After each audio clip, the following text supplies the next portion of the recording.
pretty much known going in. And then you totally get away from it.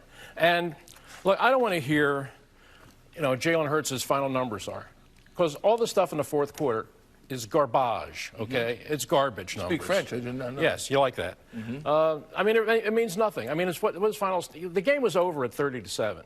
At that point, the Raiders just look at the clock, waiting for it to run out. They just want to, go home, get on the strip, have a night. The ash, your hoe we tapping and pass it like magic. No, we not asking, we see it, we grabbing. Diamonds they flashing, go blind when I'm passing. Mask on, I'm clapping, no mask on assassin. Jugging, we snatching, all black is the fashion. We not the same, bro, just look at the fabric. Hey, what's good, everybody? It's your boy Kama. We back with another video, man.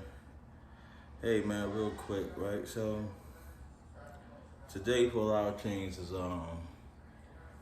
some teams is Victory Monday, some teams is Blame Game Monday, man. So as you've seen the first clip,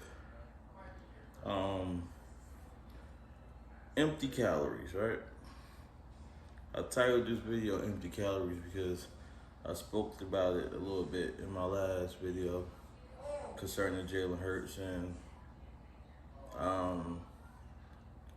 I feel like sometimes certain Eagles supporters and content creators, I think you look too much for the silver lining, right? Instead of reading the writing on the wall and things of that nature.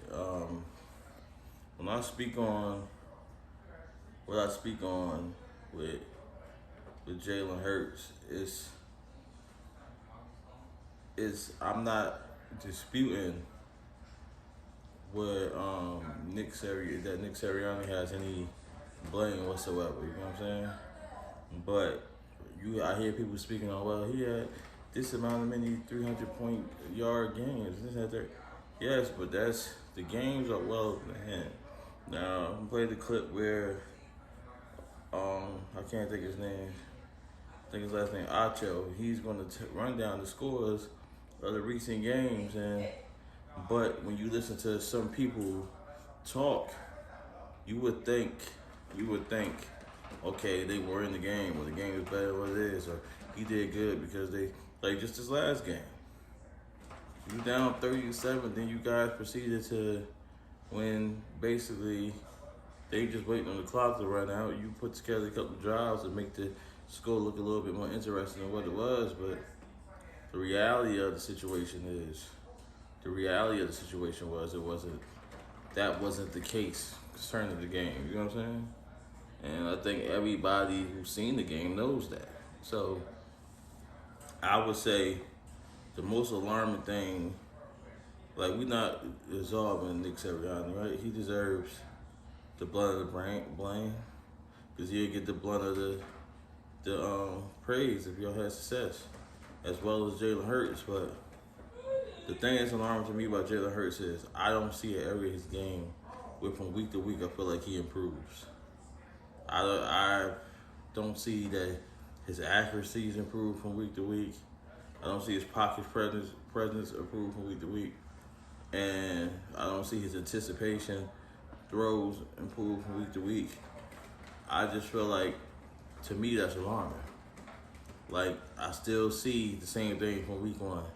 I'm underthrowing people, overthrowing people, just selling balls out of bounds, throwing it high, throwing it low. I mean, every quarterback's going to miss throws, but at the end of the day, when you consistently miss them throws and consistently every week it's the same problem, we could say coaching and game plan and I mean play calling and all that.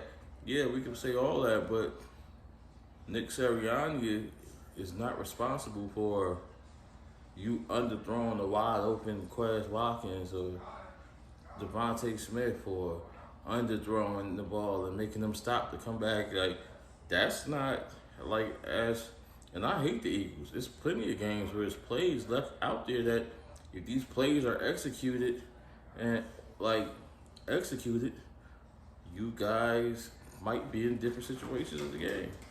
To me, that's not all coaching, man. At some point, I could coach you up all I can, and I could scheme up all I can. But at some point in the NFL, I'm going to need you to plant your feet and even throw that ball through that tight window, fit that ball through that tight window, or hit this guy down the sideline for a key third down, or to keep the sticks rolling.